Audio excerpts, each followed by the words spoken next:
My name is Emma Cardinal. I'm here with my beautiful co-host, friend, sister, Sammy Love. And today we are also joined by my new friend and my new sister. We met at Earth Daughters Festival, Kelsey Baker. She gave birth to her daughter without knowing she was pregnant at 28 weeks at home. And this is her miracle story. So welcome, Kelsey. Thank you so much for being here with us today. Thank you, Kelsey. It's such an honor to have you.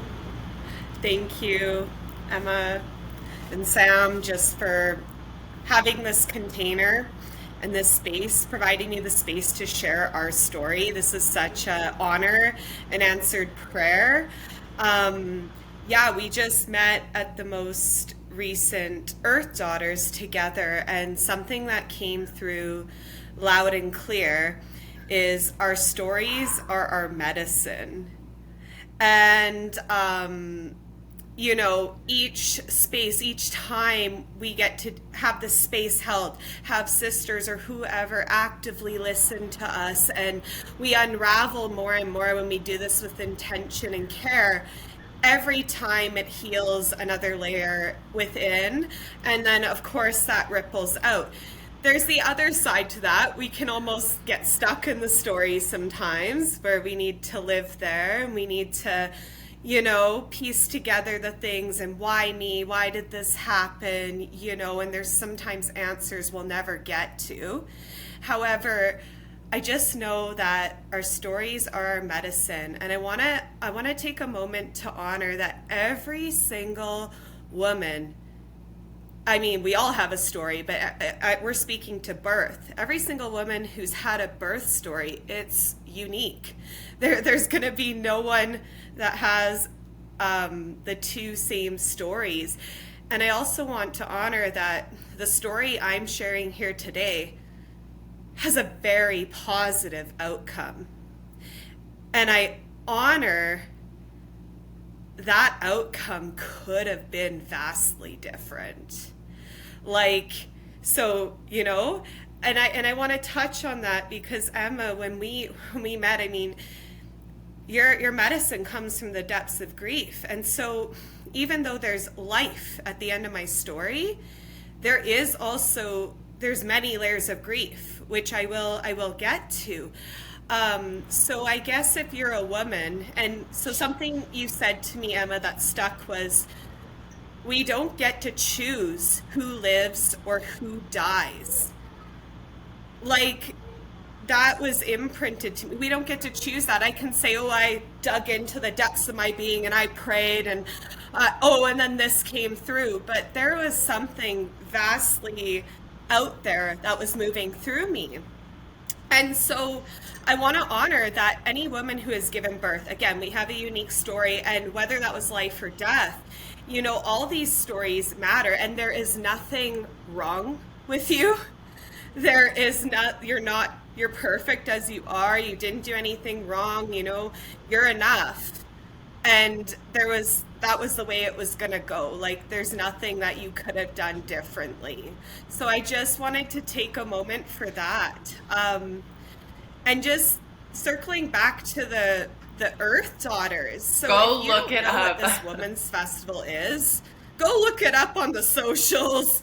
Go go to the things. Okay, 700 women gathered. And so I want to speak to, again, our stories are our medicine. And the first time I had this held for me was in Earth Daughters 2023 with Jasmine Rose. If you don't know who Jasmine Rose is, she is fully in her medicine with our wombs, with just womb work and so many facets. And I remember seeing this vulva gazing workshop. I didn't even know what a women's festival was. I was like, this was 2023. Things were fresh into motherhood. I didn't know, but I was like, I'm going to be there. And the next thing I know, I'm with hundreds of women in this tent. And now this wasn't a requirement, but we're all naked. And there was an invitation. So as she leads us into our bodies, right? From the voice of our womb through the lips of our vulva, to have that kind of that to come into our hearts and have that be expressed from the voice of our womb and the lips of our vulva. And that changed everything, because I don't think so then there was the invitation. If anybody was feeling called to get up there and share their story, now is the time. And if you've met an edge and this is making you uncomfortable, then you need to do this. So like, my heart's racing, I'm probably sweating, like my vulva's pulsing, and I'm like, okay, I guess we're gonna be doing this. Next thing I know, I'm up like buck naked in front of hundreds of women, gazing at my vulva in a mirror with her holding me, and I started sharing my story. And don't ask me how I told it, but I had never told it that way. And that was the first little kind of piece of a dose of my own medicine, so to speak. So yeah, so like there's so many things, and today we're going to be sharing Willow. Her name's Willow. For the first while of life, she was baby girl Baker. Because, you know, your girl here didn't have time to pick out a baby name. So we're going to be speaking to that. And I may go all over the place. It may just be perfect as it is. But I just regardless, it'll be perfect as it is. And I just want to say thank you again so much, because each time I'm in these spaces with, and it tends to be with women, and I get to share my story or hold space for someone else, and in particular for my journey with myself and Willow, it's so important. This is like some of the most important work. And so just each time I feel I soften in my body. Yeah. And I do want to just touch on the piece. Like, I feel like it's really synchronistic and really beautiful, because I feel like already you're weaving the last episode of the podcast into this conversation, where we were speaking about the presence of grief, you know, and you said, you know, I want to acknowledge that my story has a positive ending. And already you spoke into, and, you know, there was many layers of grief processes that had to be met head on, you know, and that's a big piece of what we spoke on our last episode. And so I love that continuation in the form of your story, and to really see it in, you know, in your experience. So I just wanted to echo that before you dive in. Yeah. I could share a bit of those layers. So please, yeah. So there's many layers, and I think I didn't listen to that full episode, but I think I did hear parts of that after I already wrote things out. But with that grief, it's like, even if you had, you know, the most positive outcome and a happy, healthy baby, like, there's still maybe the grief that comes. Like, for me, my rite of passage from maiden to mother was abrupt. Right. Okay, I didn't even know until like 7 minutes before she was born, you know? Right. And goosebumps. So, wow. So that rite of passage was abrupt and never truly honored. But then there's also women who maybe, even if they did know, that still that rite of passage not being honored, that also imprints us, and that's also a grief. And then with that too, there was because I didn't know I was pregnant, and this is still something I think I'm healing. There feels like a grief in the missing out on the pregnancy. Right. Like, it was, you know, almost even oddly enough, feeling like I missed out on the birth, even though clearly I was there, clearly I gave birth. There was also such a dissociation and a disconnect, and I felt conscious but not conscious, like there was something taking over. So there's that layer. Then, not to mention the actual aspects of grief in my life at that time and that are still present. So my dad, he's young, and he got diagnosed very early with Alzheimer's, like dementia Alzheimer's. And so at the point when I guess I was pregnant not knowing, I was at a point in my life of major life changes, like major. I was making big moves, both literally and figuratively. Like I, you know, and I'll get into that in a sec, but I moved from Edmonton to Radium. Part of the reason was for myself and that calling. Part of it was because my dad was still at home. My mom had been the caregiver now for 6 years. I just felt this need to also just be a little closer to that and how things were unfolding. And so a term I've come to know well, because my dad is still living, right? But not fully here, is that anticipatory grief.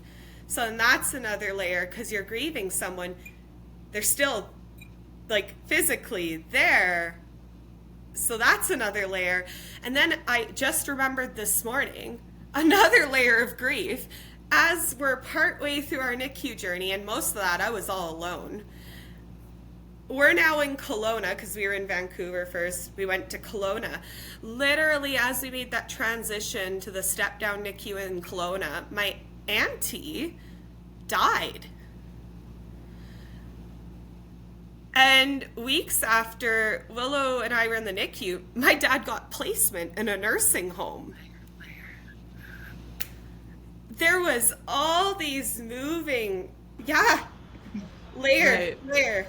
And like so, things that are too big and too hard to make sense of, right? And I think that that's like the thing to, like, when I hear you speak those things, you know, where my mind goes is like, one of those things alone, you know, even just the birth of your daughter, like the way that it unfolded and the way that happened, like it's too much to fully digest in any moment, you know. And so to speak into like a move and a diagnosis and another death in the family, you know, like plus that this birth, and you know, and really highlighting that, you know, it really hit me and gave me goosebumps when you spoke, like the abruptness of that transition from maiden to mother. And you know, like like the reason it hits me so hard and gives me goosebumps is, you know, like, of course, women, the psychology needs time and space to integrate, to prepare for, to process, you know, this big change that is coming. And that's a big part of the function of what pregnancy is and does, especially in the psychological realm, right?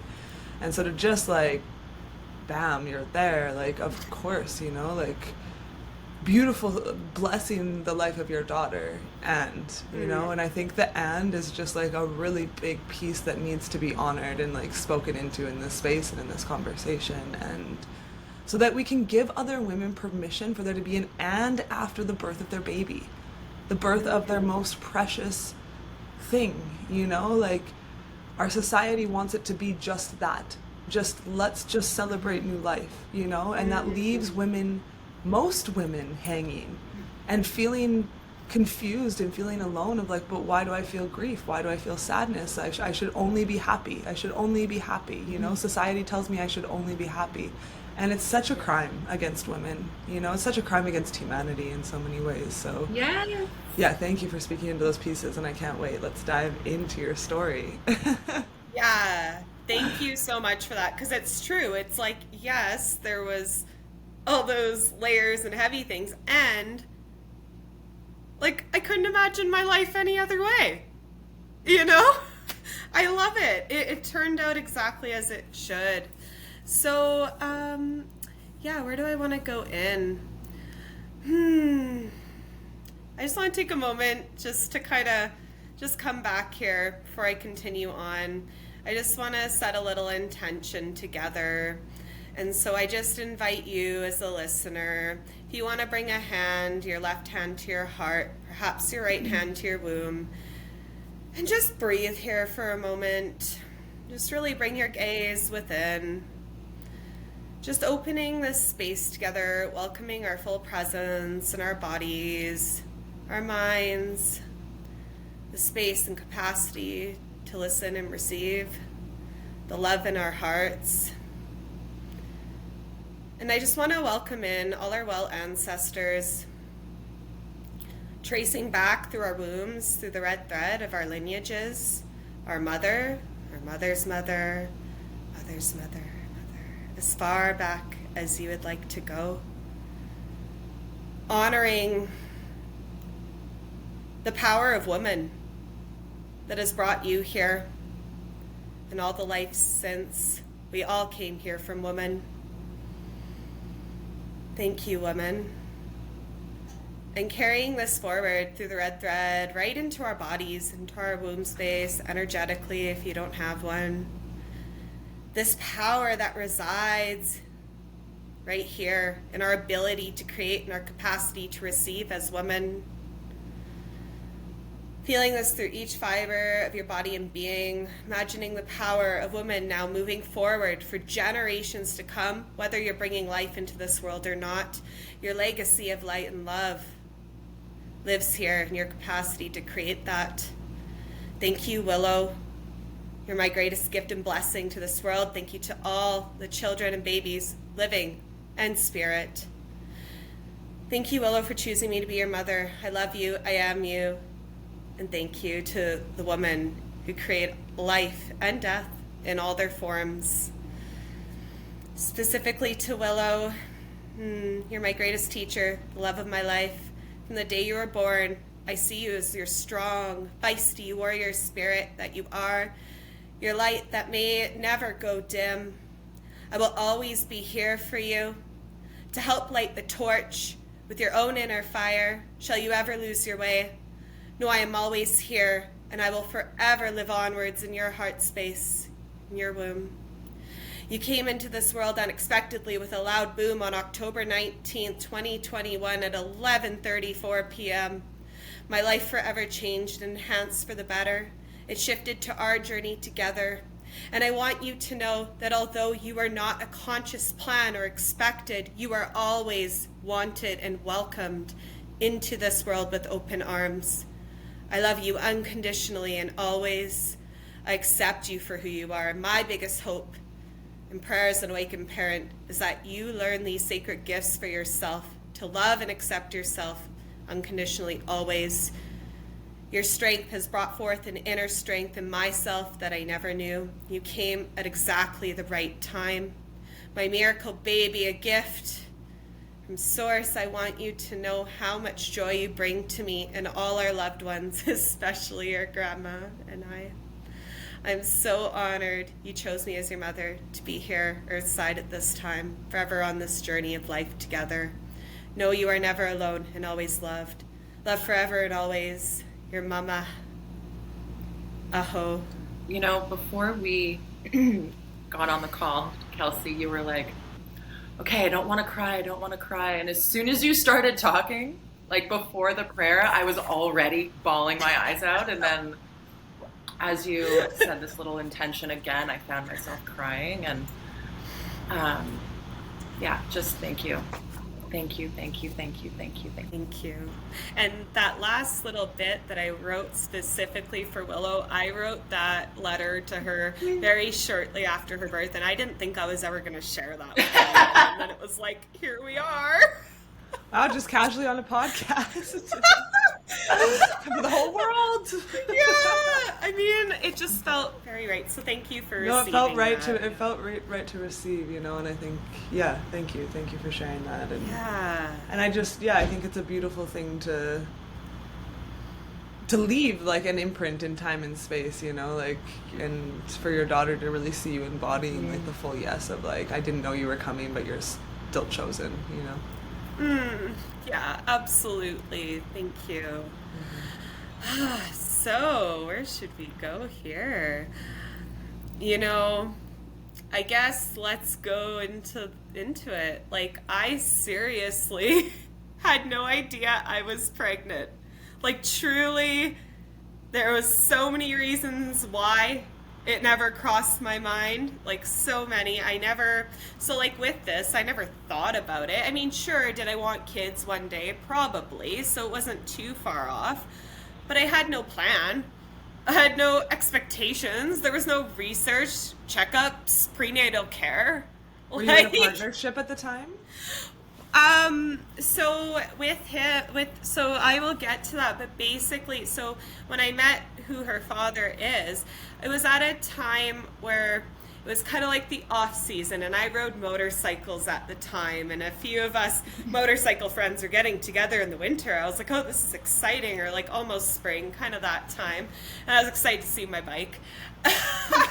And so I went to this gathering, and I met this man who is her father, and he drew me right in. He had the bluest of blue eyes that my daughter has to this day, also has his height, like different things. And so, yeah, we met. And so it was, one thing led to another. And we saw each other for a couple months, and I didn't think much of it. Like I was going to be moving, right? And like a big move, Edmonton to Radium. So I thought that meant it had to end.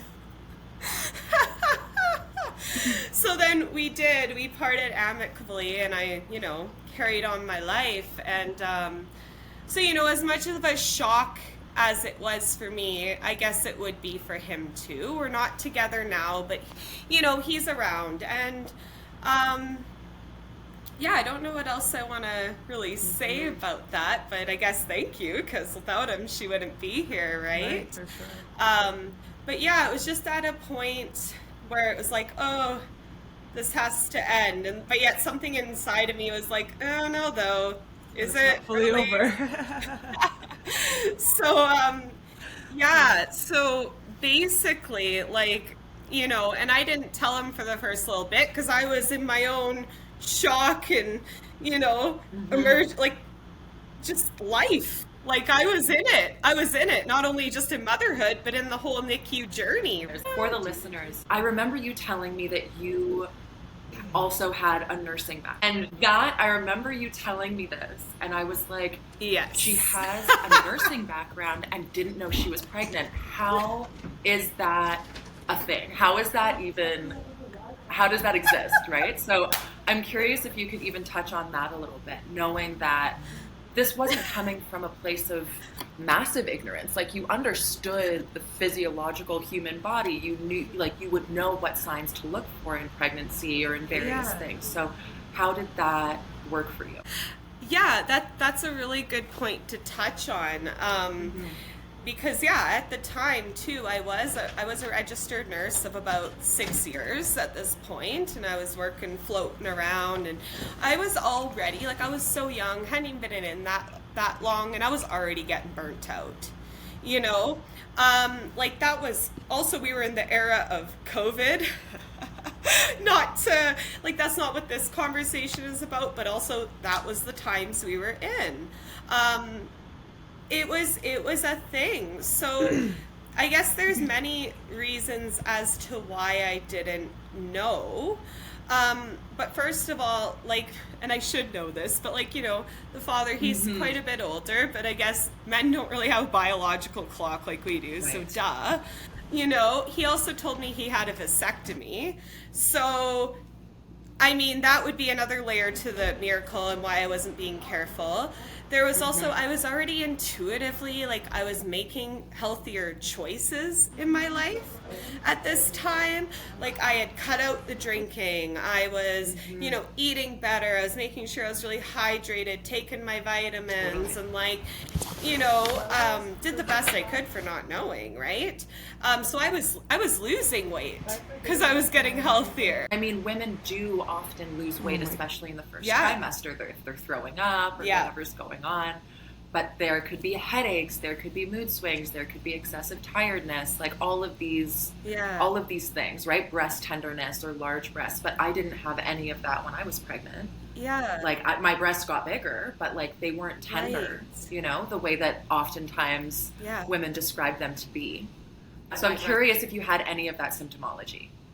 Well, and that's the thing, like, so I was getting healthier, I was losing the weight. Again, that doesn't, with those factors doesn't make me think it. So I was still having, I guess when I look back, like, they definitely were very irregular bleeds, Like, I would sometimes still get spotting for a few days, and then it would go away, like, around the time of my cycle. There was maybe a month where it didn't come, but I think, as I shared, there was many different stressors and many different, like, layers of grief and things already happening in my life that I just was like, oh, I must be stressed, because I wasn't really in tune with my body at the time or my cycles. Like, I knew kind of when they should come, and so I just there was definitely a disconnect. I didn't really get morning sickness. I had more heartburn than usual.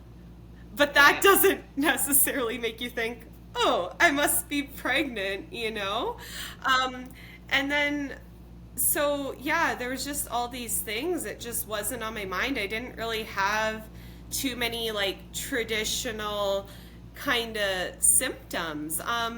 And then two, there was this point in my life where I was making big changes. So with my nursing job, I began to really question things, and I just needed a break, you know? So what did I do? It was I quit my full-time permanent nursing job with nothing lined up in Radium, bought a place, which that was a wild journey because Willow must have had a part in that, because you know, if we believe that our children choose our parents, they choose where they're going to be born, well, she literally chose it right down to the home that we're in. And even how that was my first home buying experience and how easy it was. Like, it was just like boop, boop, boop, boop, boop. And then when I finally went from one realtor I wasn't vibing with to another, I looked at two places, found her home. We went through the process. There was another bid on it even. Amazing. And within like not even 24 hours, it was my place. You know? So then there was the, you know, and I went on, I had space and time just to come back to myself. Also, there was another real traumatic event that happened to me and my family. Literally, I signed the papers of my house and it happened that night. And it was very traumatic, and I'm not going to get into it, but basically that event was what got my dad into the system, and which was a blessing in disguise. So, right, I had all these stressors, these layers of grief, this traumatic event. I'm having some irregular kind of sort of bleeds, not as much traditional pregnancy symptoms. It just, and then not thinking that was even possible. Right? If we think about like we're unable to gaze into the womb without modern technology, ultrasounds, Dopplers, things like that. But we really know very little about the womb and how it functions, and so many things can impact because you so easily could have not been pregnant. So easily. You know what I mean? Like, oh, you're having irregular periods, well, you're experiencing stress, you're moving, your dad is sick, this, like all of these factors do impact our cycles. They do impact our digestive system and can give us heartburn. Like all of these things go into our physiological experiences. And so no one woman's pregnancy journey is the same. Like I was saying before, my breasts weren't very tender. They got bigger, but they weren't very tender. Like I had a little bit of nausea, but I wasn't throwing up. Like everyone's journey is just so wildly different. Everyone's body is so different. And so when we talk about what is normal in pregnancy, that becomes a tricky conversation to have because what is normal for you might not be normal for me and vice versa. 100%. Yeah. Like as much as our birth stories are also unique and none to the same, so are our pregnancy stories and how we conceived, and like, you know, it's very wild. And thanks for speaking to that, because I know too when we met you kind of like acknowledge that this does happen to women, them not knowing they're pregnant. And so shout out to any listener here, if my story sparks something in you where you maybe went through a similar journey, where you like, feel free to reach out to me, because even when I went to the hospital, they were like, oh yeah, this kind of thing happens, like as if it was such a normal everyday event. And I'm like, I have yet to met another woman this happens to, and sometimes that makes you feel really alone on your journey. And because there is the layers too of that guilt, of that shame, and having that nursing background and everything else, I did ask those questions. How did I not know? And I really did beat myself up about it. But who was doing that to me? Nobody else. That was my inner dialogue, my inner critic, and like maybe not feeling enough, you know? There was so many internal layers that went with that. So you're pregnant, you don't know you're pregnant, you move. Right. Yeah. So I moved and I took some time. And basically, you know, it's funny, I guess when I can look back at some photos, especially like the weeks leading up to Willow's birth, you can kind of see a little bit of a shape You can kind of, when I look back, you can kind of start to see it. But I guess I was just in such denial. And then something wild did happen. It was about a week or two in that time frame before Willow was born. I started to really bleed. And I thought, oh, finally, a normal period. But then this started to last a bit longer than a week. And I was having really bad cramping. Okay, contractions, but again, I was just like, man, I'm having really bad lower back pain. This is weird. Oh man. And I'm wondering too, as I'm hearing this, I'm like, if you knew you were pregnant and you were bleeding this much and cramping this much, would that have been misdiagnosed as a miscarriage? Right? Would that have been, how would that have been held in a different way? Well, likely if you're pregnant, most women, when they see blood, they go to the hospital. No, like blood and cramping doesn't necessarily mean miscarriage. It usually means seek care.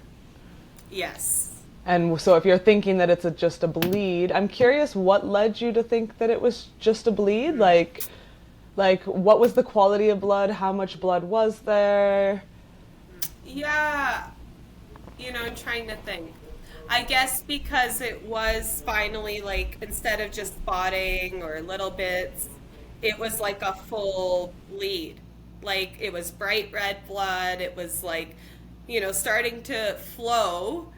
And, I guess though normally with period, you don't normally get necessarily the back pain. So maybe I was just in a state of, again, like disconnect, a little bit of denial, or just like thinking, what else could this be? I was also starting to think, I also just moved, so I didn't have a family doctor, and there's no medical clinic out here, like no drop-in clinic. You have to go through a merge. And so maybe with that nursing background of mine, I can be a little stubborn, right? Like, I'm not dying here, everything's fine. So I'm not sure at the answer to that, because what if I did know, what would have been different, but I'll never have those answers. So I did go there in my journey, what if I had known? What would I have done differently? Would I have even made the move from Edmonton to Radium? Would I have necessarily had a wild free home birth? Would I have taken the prenatal vitamin? We can't know. Try to go back and say, wow, I could have done this, or I would have done this. And it's in the same vein of like, if we hear a story of someone else, like, I would have done this if I was in their shoes. But that's just not accurate. That's just not truthful. And we've spoken on that in previous episodes as well. Yes, for sure. And then, so I probably should have, I was starting to think about going to see a doctor, but again, the access to care out here wasn't very accessible. And I was like, oh, I'm not dying. I don't need to go to a merge. So then the day, like October 19th was, things were starting to kind of ramp up, but I still lived a pretty normal day. I think I went to the beach that day, had some sushi, said hello to a friend. And that evening was when I was kind of getting ready for bed.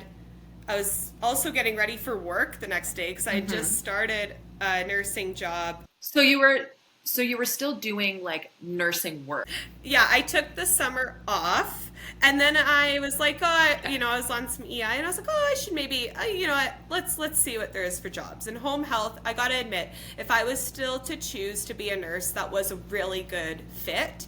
But even when I took the job, I didn't feel like super excited about it. Like, there was a part of me that was like, I don't know though. And then I was like, well, I guess I'm going to do this. And also with being in the COVID era, basically the mandates are coming out. And I was like, well, okay. And I was like, ooh, let's rally, let's fight this. But there was no fight to be had.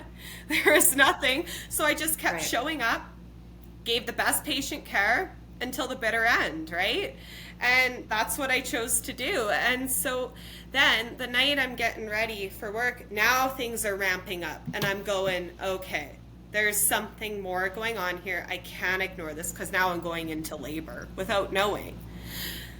So what do? I call 811. And the poor nurse that I spoke to on that call was probably just as baffled as I am, right? Because here I am now screaming through contractions, and I'm trying to explain what had been going on without understanding what's going on, and the bleeding and the different signs. So finally you could tell she was stunned. I mean, fair, so am I. And she was like, I think you need to hang up and you need to call 911 and you need to go to the hospital. And I was like, oh no, I can drive. I hung up the phone and my water broke. And are you aware of what is happening to your body? Is there anything coming up?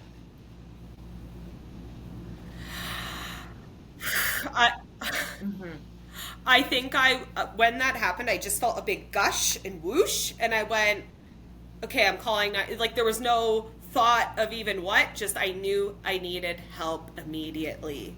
And so I don't even know. I think I was kind of, you know how when you're birthing, you go into this, like, you're in like a bit of a portal, like a kind of veil, like you're there. But so, like, I think something else really took over at this point. Like, yes, I was there. Yes, I was conscious, but also not. So I knew to call 911. So now I'm on the phone with this 911 operator, okay? And again, the nearest hospital is about 10 to 15 minutes away. And that also takes time for the team to get assembled and come out here and have to gear up because we're in the COVID times. So, you know, I'm on the phone. This 911 operator stayed on the phone with me till help got there. And don't ask me a time frame, like, no idea. But here I am now. I'm in active labor, not knowing it. So I'm between screaming at this person on the phone, pacing around my house. At one point I thought to unlock the front door. That was smart. And I'm pacing around between rolling around the ground on my bedroom floor. And all of a sudden there was this point, I'm laying on my bedroom floor. I even had pillows propping me up. It was and I look over to my full-length mirror to the left of me, and I see Willow crowning. I was naked. I don't know when that happened. And so I just remember having this moment. I'm laying back. I'm staring. I see this thing there, and I'm still not wrapping, like, I'm still, like, so now I'm screaming, because I'm like, is this a baby? I mean, I think I knew, but also my brain's like, ugh. I'm like, is this a baby? Is this an organ? Do I push? Do I not push? Also, where the F is the help? And the person on the phone's like, calm down. But, right, we all don't know what's going on. And then he's like, help just arrived outside your building. I was like, okay. So the next thing I knew, they all come in.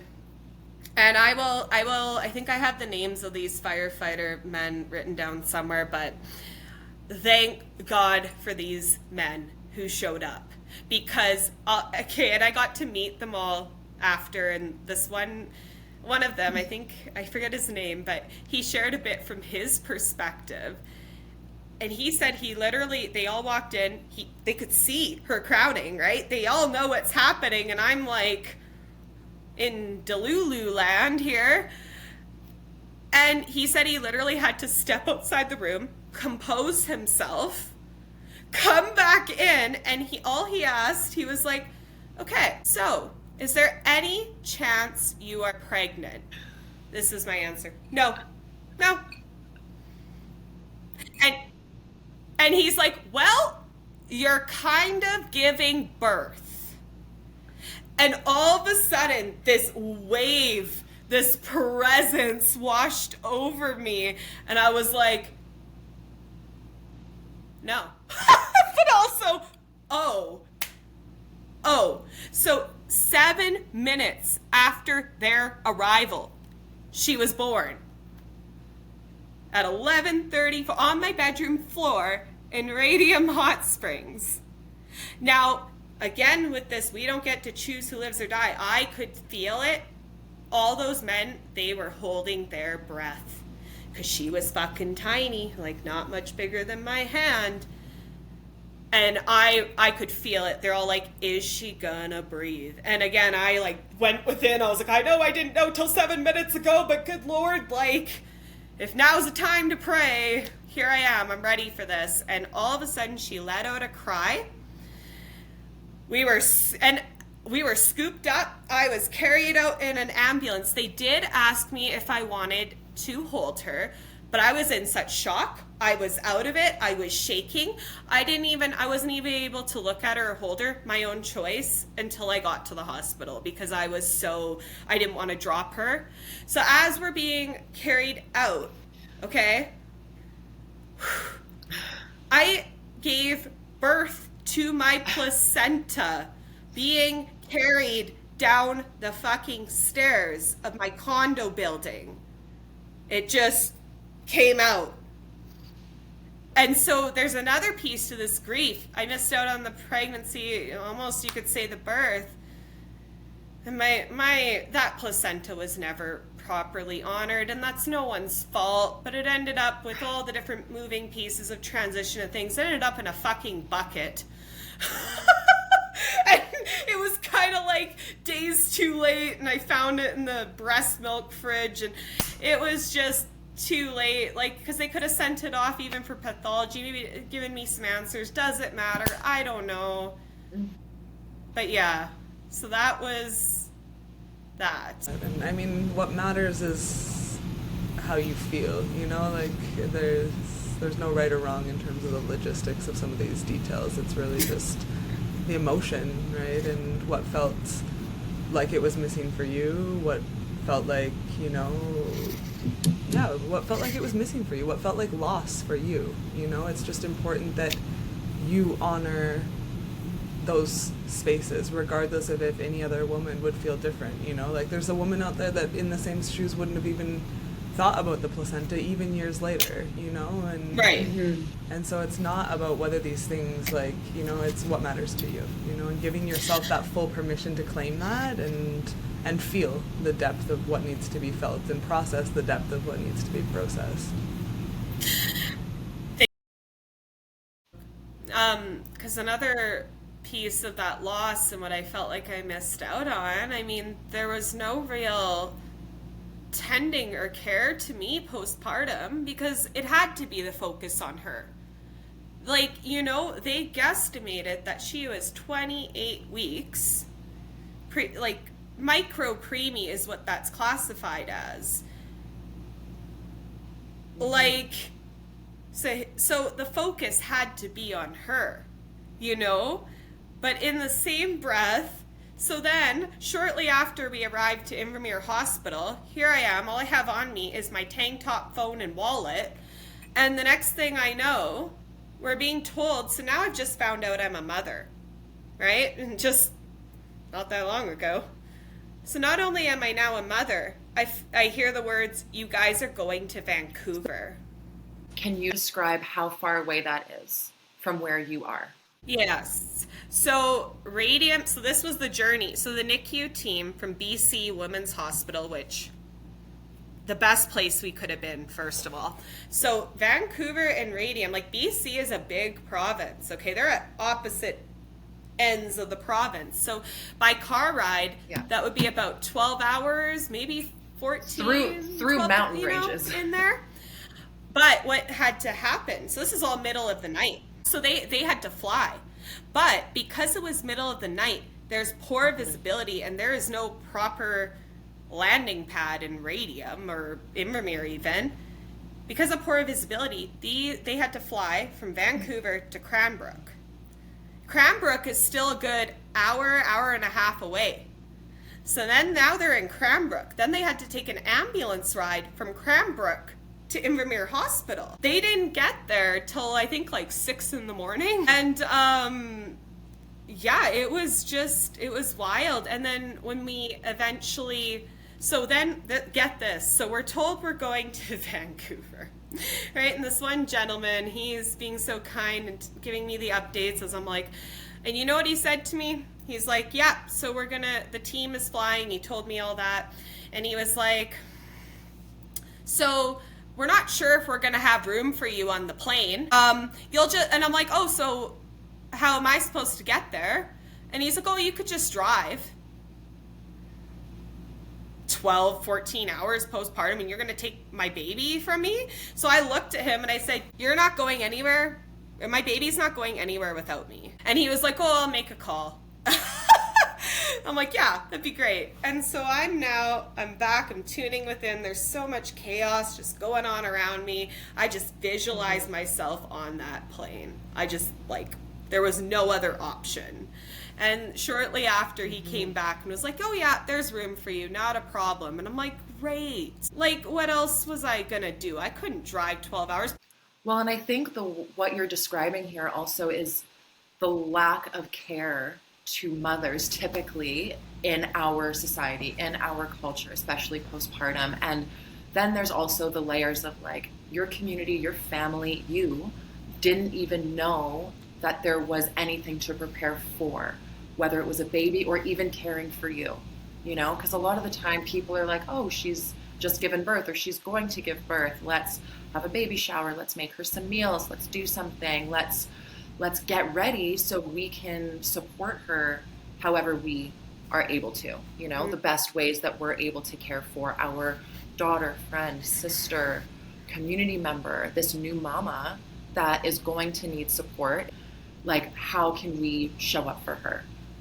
And so there's that piece, but there's also that aspect of, like, how does our society actually care for mothers as a whole, whether you're immediately postpartum or 10 years out? How do we show up and care for mothers is a big question. We just had some technical issues and we had to come together to find some resolution, and that feels very much in alignment with Kelsey's story, with your daughter coming exactly when she wanted to, as she wanted to, and then needing to receive that support from the hospital and having some of your own technical issues. And I think that's where we are, right? We were just finishing up with this conversation surrounding women and being held by either the system or community or families or friends postpartum, and how important that is and how often that doesn't happen. And while your story is so unique, the story and experience of not being held postpartum is not unique to you. That is very common, unfortunately so. And we're now, I guess, in the place of you trying to figure out, how do we get to Vancouver? How do I get to Vancouver with my daughter? Please don't separate me from my kid that I just found out I had. Like, let's please continue where we were. Yeah, absolutely. And I think that's an important conversation to have. Not only in our culture and our society are the rites of passage from maiden to mother, they can often be abrupt, maybe not honored and held.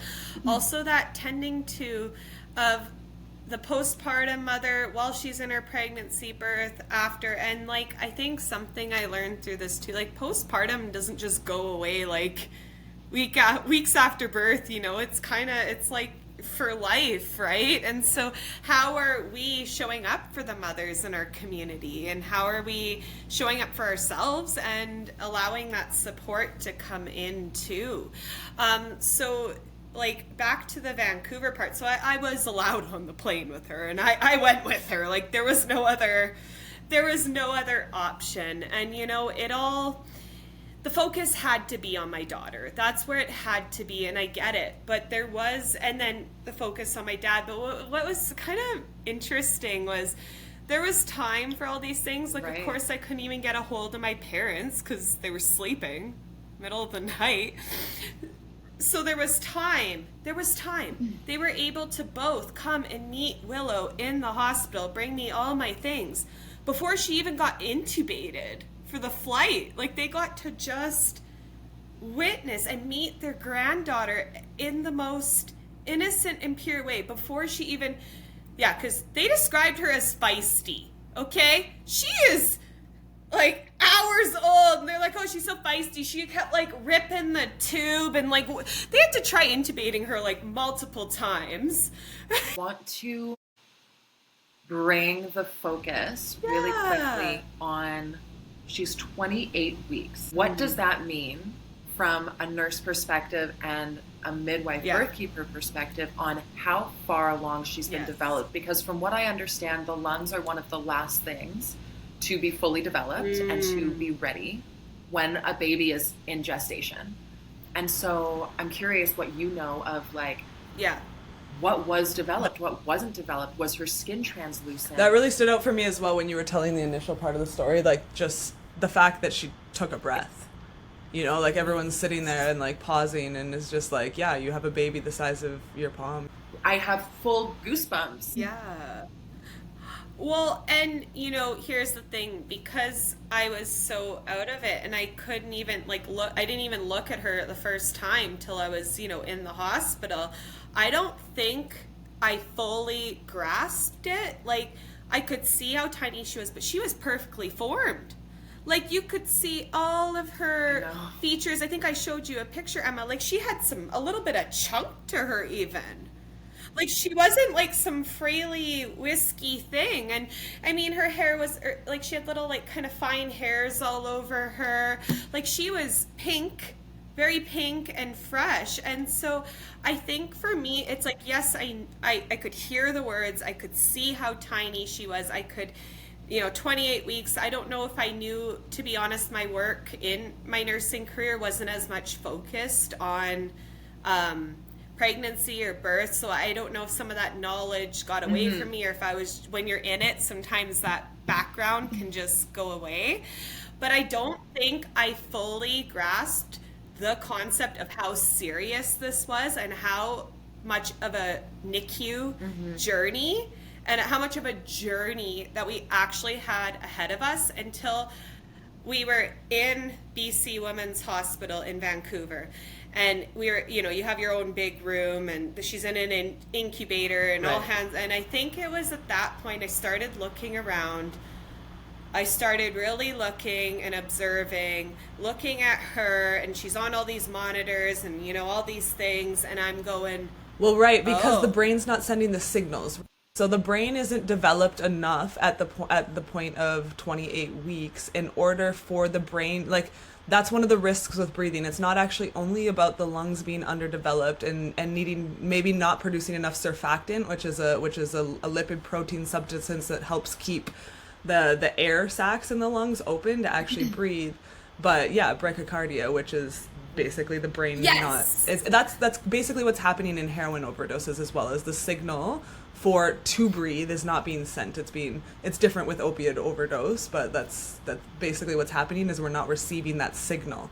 So beyond the lungs having the capacity to breathe, we're playing around with, is the brain sending the signals, or are those signals being received by the body to breathe? Right. Which would also be why, if you're in a coma, like when I was in a coma, they had to intubate me, or anytime I've had surgery, which has been a few times now, they always intubate because they're giving you a certain drug that lowers brain activity, so you're not as aware, so the body isn't registering and the brain isn't registering what is going on, which means that the signals are interrupted, and so they do need to intubate to ensure that the breathing continues, not because the lungs can't do their job, but because they're not getting the brain signals sent, is what I'm understanding. Yeah.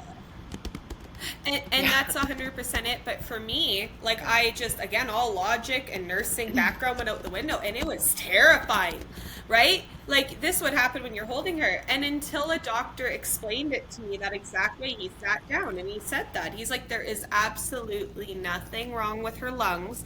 There's nothing wrong with her. She is tiny. She should still be on the inside, and her brain is still developing. Any baby that's born premature, they're going to be dealing with like certain risk factors. Like, so with the surfactant, it starts to be produced somewhere between 24 and 28 weeks, but it's not actually at mature levels or until around 35, 36, which we know that like babies around 35, 36 weeks can be born even at home, and then they can be okay, you know, like as we're approaching that like 40-week marker, you know, really between 35 and 40 weeks, then we can expect, especially if labor and birth is a natural onset, that the baby is ready to be born. right? But anything before that period, there's going to be like certain risk factors. It just, you know, every week of gestation counts. Every day of gestation counts. So we had a small baby. And I want to actually highlight that, right? Like, as we're watching her be intubated and we're receiving these care, you know, and you're speaking into these pieces around, okay, I'm grateful for that information. Like, what I actually want to highlight in this point in the conversation is, like, and really speak out is, like, the medical system serves a purpose, right? There are moments where that purpose is life-saving care. And in situations where we're dealing with premature babies, like, for sure, the NICU, for sure the medical system, you know? And so that's one thing that we're trying to, you know, bring balance to in this space and in these conversations is, like, it's not ever going to be beneficial for us to, like, fully reject something, because the reality is that emergency and surgical care is a benefit to women and to birthing women, right? And to the birth space in general. It's just, it's kind of out of sorts right now. We're trying to find our balance way and our, you know, our way to, like, actually provide the best care for every single woman, which we have to acknowledge looks different for every single woman. And that's a spectrum as well. But just to, yeah, start bringing in stories like yours where it's like literally the medical system saved the life of your daughter. Totally. Oh, we wouldn't, I don't know if either one of us would have been here today if if those firefighters didn't show up when they did, if we didn't get to the hospital, if that team didn't, like, all those moving pieces, for sure. Like, I am so grateful for the system. I'm so grateful for the, like, we received amazing care.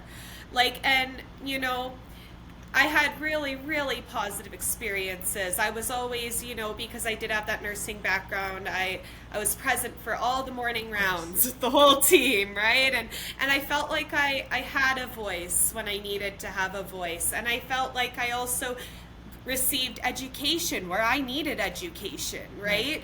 And there was also just such a care and, like, the little moments that they interwove to create some sense of normalcy.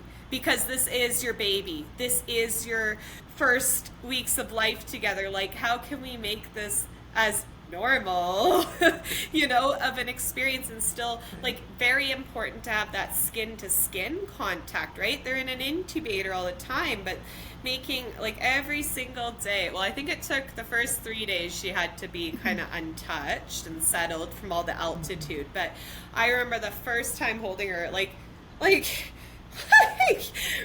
All these things, and it was just, like, such a relief. It was such a relief, and to have that every single day, and, like, that was how, you know, eventually her name came to me, and, like, you know, so many other pieces, and it was just such a special time. It makes me think, you know, like, I think of some of the rhetoric around the system and around the hospital, and it's like, oh, this sterile, cold, you know, lifeless environment, and it's like, you know, you're using the word normal, and I'm like, beyond normal, it's like sacred, you know, like skin to skin is a sacred thing. To have your daughter on your heart, it's not just like normal, it's sacred. Like, and so, like, it's like, okay, the hospital might be a sterile, cold, you know, bright environment, but there's still humans within that environment, and every human has a heart inside their chest and a soul, and from that place, we will always have the ability to bring the sacred forward. And the thing is like, not every worker in a hospital system is going to do that, right? But there's an invitation, and there's an awakening happening right now in the consciousness of humanity, where more and more people are remembering that that is the deepest value that we have, is to really go to those places, heart and soul, and weave that into this technological realm, scientific realm that we're having. You know, it's like, I remember years and years and years ago, I should look this up today because it's randomly popping into my mind, but I wrote a poem, and it's like, I think the title is like Where Science Meets Spirituality, you know, and it's like this bridge, and, you know, it is a continuum, and they do intersect, they're not separate. And, you know, quantum physics really takes us to those places and can really, you know, actually create scientific rhetoric out of spiritual phenomenon that we've known for millennia. But really, that's like what's highlighted when you're like, you know, when I see you, like, you're like this, you're like, you're using this as a symbol with your hand on your heart, right? But it's like you're using that because it's like your baby fit in the side, in the palm of your hand. That was like, you know, you weren't holding your baby like this to your chest, you were holding your baby like this to your chest with one hand, you know, hand to heart. And it's like, that's where it just like dropped in for me, like, wow, what a sacred moment, you know, what, like, and to weave those moments in and to really place like focus on those moments, right? Yeah, and just beautiful. And speaking out to any you know, worker in a hospital system is like, you have so much power. Yes, you have protocol that you have to follow, and you have your heart and soul, and nobody can take that away from you. And every little place where you can sprinkle that into a mother's experience, a family's experience, you know, hit pause and say, okay, how can we shift protocol, maybe even slightly, to honor the wishes, the prayers, the intentions of this mother and family? You know, it's like, there's so much power in that. And what if we have more and more women walking away from their hospital experiences with nothing but gratitude? Emma's just over here crying, you guys. It's all good. Even starting small with like I can't, I'm just, every episode I cry.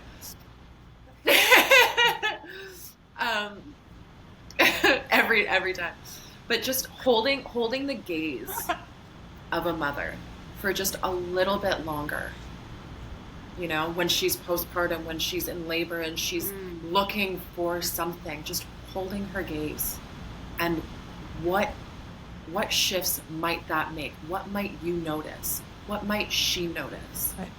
Just touching her shoulder or her hand, of course, with consent and all of these things, but we don't have to make massive shifts. And do I think that we need to make some massive shifts with these protocols? Absolutely. But we can also make little shifts, right? Recognizing the humanity in the person in front of you. And this is the difference between the system, because I've been using this term for a long time, and especially my journey in the hospital, I've been referencing, oh, the system actually served me really well. Was it the system? And Sam, you touched on this. Or was it the humans that were here and present and praying with me and holding my hand and looking at me in the eyes and crying with me? Like, was it the people that made a big difference? And yes, because the system is in place, I received a certain quality of care. My life has been positively impacted in a very traumatic way. And it's very conflicting, but it has been. Yeah, the paradox. Oof. But like, the system exists. Yeah. But how it functions is the people, and there can be prayer. It doesn't need to be just protocol. We can weave prayer with protocol. We can bring intention with all of these pieces that can feel paradoxical, that can feel contrasting, you know, and they can exist.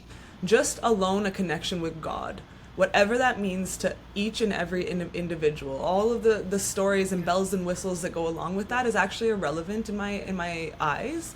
It's really just about like, okay, you know, there's this pathway that you get to God and to get to source, and you know, it's going to be different for each person, but just a relationship with God. You know, I think that awakens on an individual level the ability to see things and notice things that you wouldn't catch otherwise, right? You slow down and you come into a human level, and you understand that this is another spiritual being that is in front of me, and like the subtleties of their experience matter because it's imprinting upon their consciousness and it's influencing, you know, who they're becoming in this endless process of becoming, you know? And so it's just that, you know, to just send that prayer out, you know, above anything else is like, I pray for the awakening of humanity. I pray that every single person on this planet comes into connection with their heart and with their soul, because from that place you can actually serve. You can really truly serve, and it's not a recipe. You don't have to think about it. You just show up embodied in love, because love is the most, you know, deep expression of God of spirit. And it's not complicated from there. We don't have to try to figure anything out. It's like, oh, you know, like I've connected within myself to a deeper meaning, and that has given me clarity. It has given me purpose. And from that place, I see you in a different way. When I give myself permission to see myself in that way, I automatically see you. And so the way that I care for you automatically becomes more tender, more intentional. And all of a sudden that piece starts to matter as much.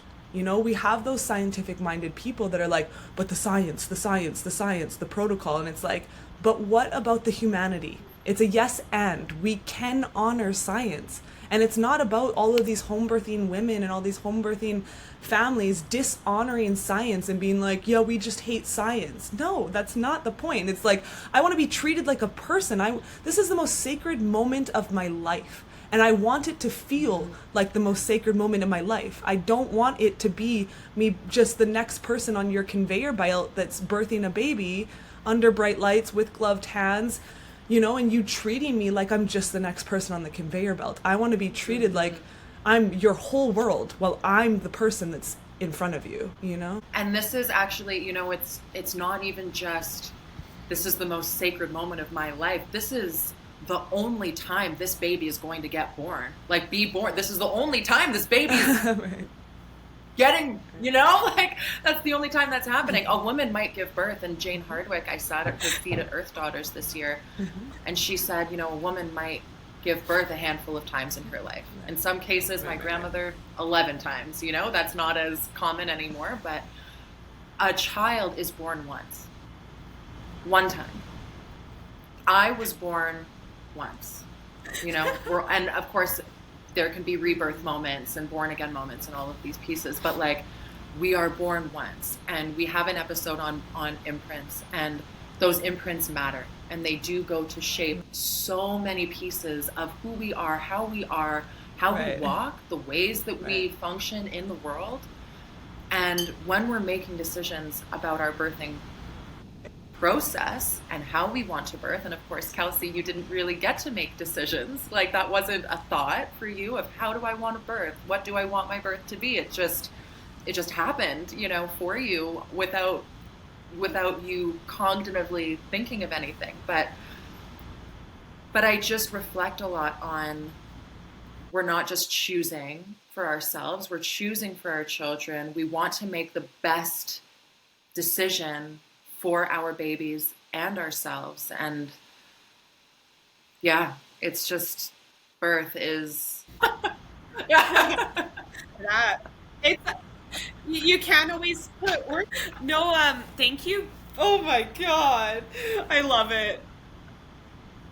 Oh, you know, there's so many layers. And I think what you first started with, Emma, and that was already in my mind before you started speaking, was, it starts small. Like, this doesn't have to be some grandiose things. If I reflect back to those moments where there was normalcy, where there was connection, where there was that, those prayer, whatever moments, they were small. They were maybe the small moments where, let's take off the mask so you can see your baby's face while we wash her together.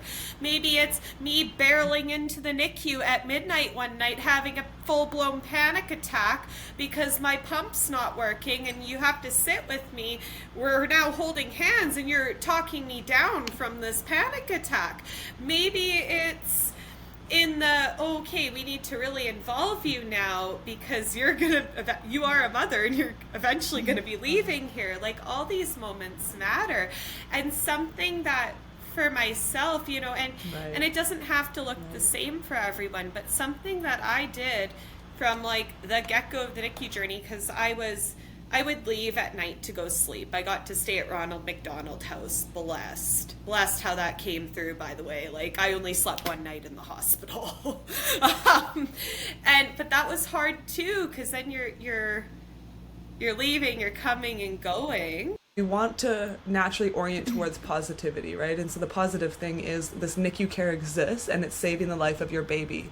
And you're so grateful for those doctors and those nurses that are caring for your baby when you're not there to do so, and holding her life, you know, in the palm of their hands with care, and that's such a beautiful thing. But the grief layer is that daily you're walking out of a hospital without your baby in your hand, daily, multiple times a day, right? That piece of like, yeah, and then having to come and go, and like, you know, there's just certain pieces in these conversations that we don't put words to and that we don't voice, and it's so important to be voicing the full spectrum. Yes. Yes. Well, and then with that, so yes, there's definitely that, like, Right. it's very trusting. You're leaving your baby in the care of these people. And then also, it's not like I went and slept a full, restful 12 hours. So then a question I get asked is, oh, have you considered if you're going to breastfeed or not? I'm like, well, yeah, I guess I am. So with that, obviously, because she's not developed, we couldn't just put her right to boob. I had to pump every 3 hours, every 3 to 4 hours. So even though I'm in this separate space so I can get my sleep, and oh, thank goodness, honestly, as also, and as hard as that can be, Wow. also I needed that. But then I'm still setting an alarm, and I'm up every 3 to 4 hours pumping where there should be a baby there. Oh my God, no, pumping. Like, to all the women out there who have exclusively pumped their babies, for like, I literally bow down to you.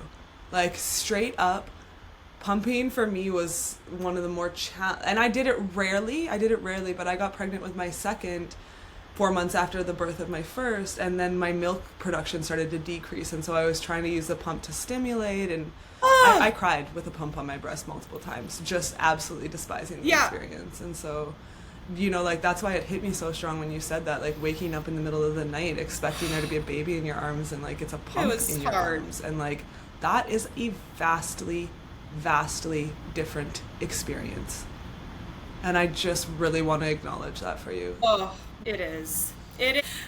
But, and, yes, and, so then, now we're, so yes, and, so now we only spent a total of 74 days in NICU care.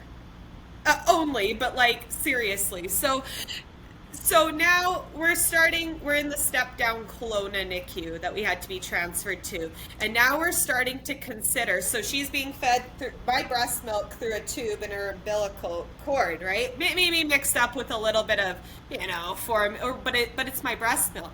So now we're trying to do the transition to breastfeeding, and they got to figure out, like, that's a whole jam for those little babies to figure out. They got to swallow, breathe, not breathe, digest, like, it's a whole thing. So I think they only kept her intubated for the first, it was the first like 3 days where we couldn't touch her anything. Then because of the altitude changes, all these things, Right. Then they put them on like kind of like a BiPAP or a CPAP, like a mask is what she was on for quite some time. And then when she could step down to the nasal, and then eventually she just decided she was done with it and ripped it off one day and didn't need it after that. But the breastfeeding part, so now you're knowing, like, I have to start doing this, but it's still like a bit of both, because they don't know how much she's able to even take. So you're doing like a wait before, a wait after, and then you're getting her on there, sometimes still having to supplement with the pump. And I remember, so now I was starting to feel real emotional, because it's like Christmas time and we're not home yet. Luckily my mom was able to come stay with me, but I was just like, all the feels, like I should be home with my baby, her first Christmas. I mean, she doesn't know any different. But this was when I decided, you know what, I need to start staying here at night. I need to start really going here. And I had this nurse. All the other nurses were pretty cautious with that, but she was like, nope, we're going to do it. Every 3 hours, we're going to put her on your boob, and we're just going to give her. And this is what she taught me the things and was very like, we're going to make this happen. And what was wild, so we were discharged on New Year's Eve, okay? Her expected anticipatory due date wasn't until January 15th. Fully breastfeeding. The nurse was like, she's going home before her expected due date. Fully breastfeeding. No other supplementing, nothing. She said that is almost unheard of. Like, Wow. yeah. miracles upon miracles. And then, there's also then when you finally do leave.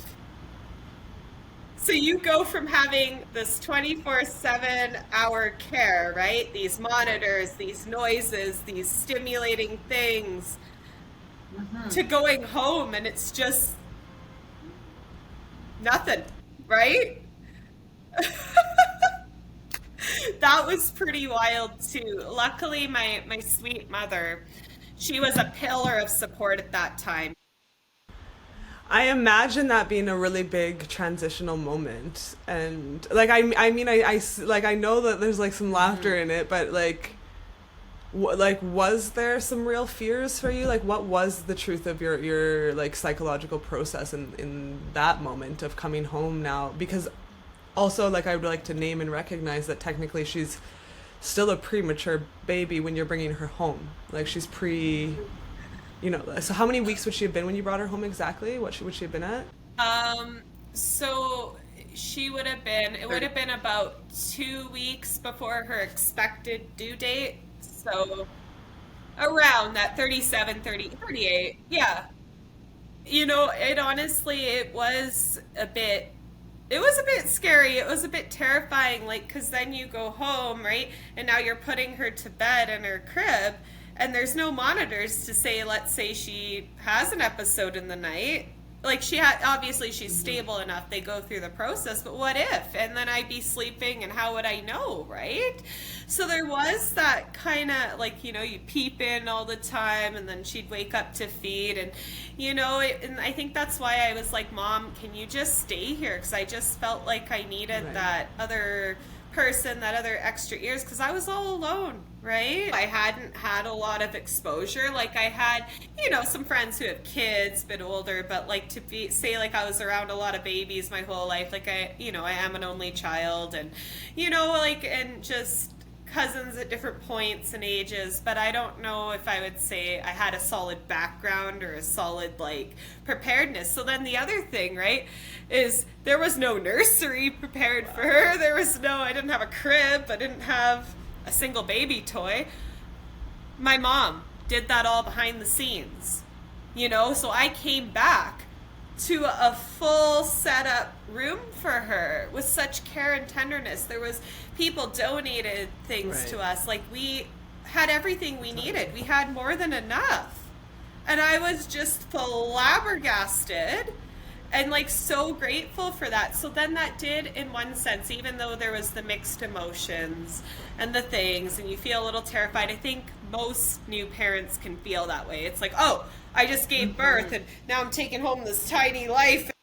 When you describe that, like, coming home and having this space like ready for you, like, where it brings me is like, oh, there still was some level of ritual, like I feel like ritual prepares us, and it's like the process of preparing for something, and it's interesting there because it's like you didn't actually set that room up, but having somebody go through the ritual of creating a sacred space for the baby, it still had that impact on you psychologically, somatically, to like come home and be like, okay, it is set up and I am ready, It was a huge relief.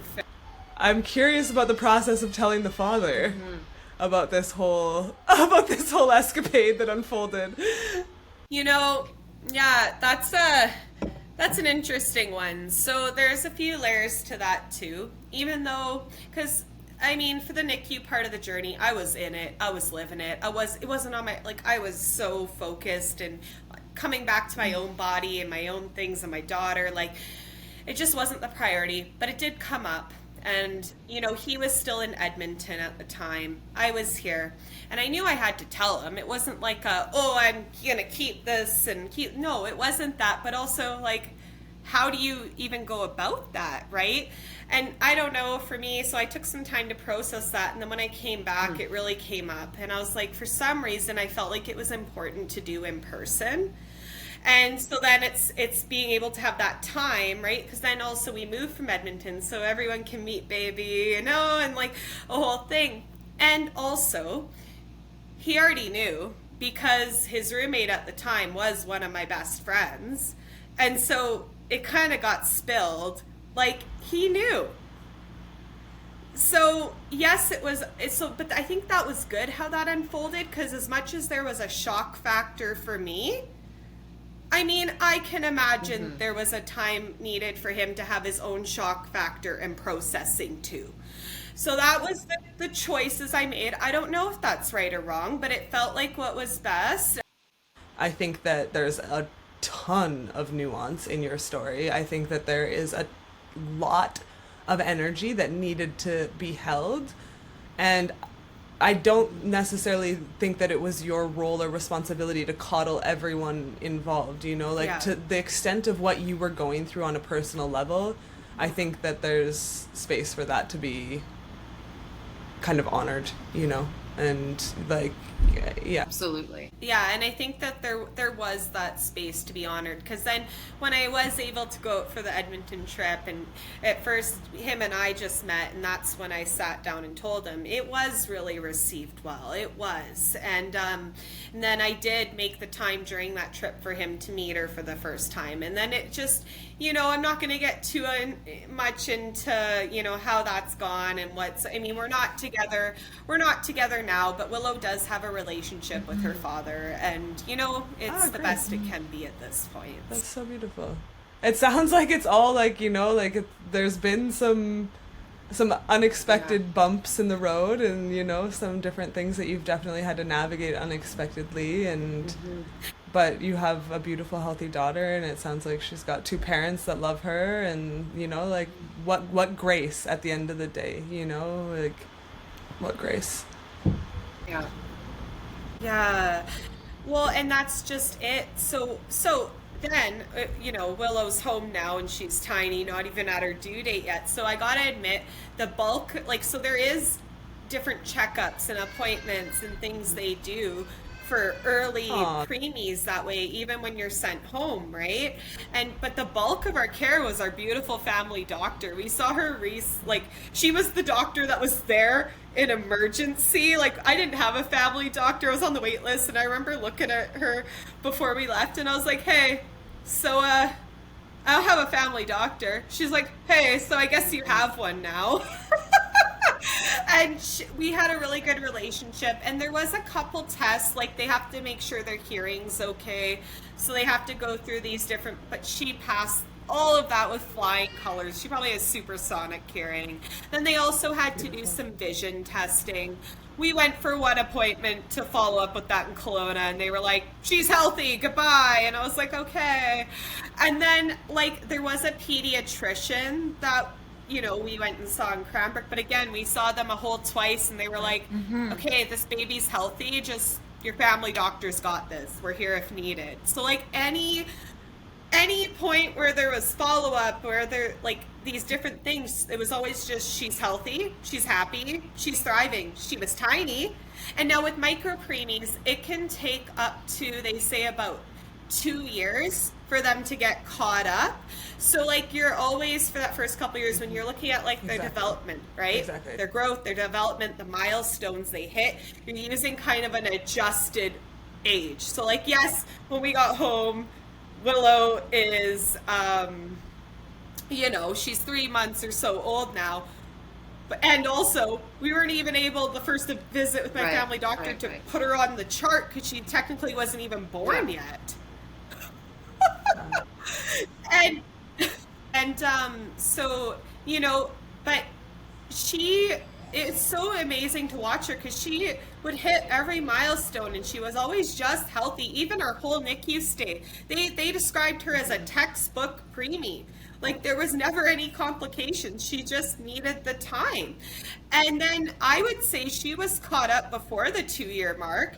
And now my daughter's like 3.5, right? She'll be 4 in October. Like, you would never know. Like, people often think she's older than she is, because she's just so beyond her years. Sometimes she's tall, she's beautiful, she's healthy, you know. Yeah.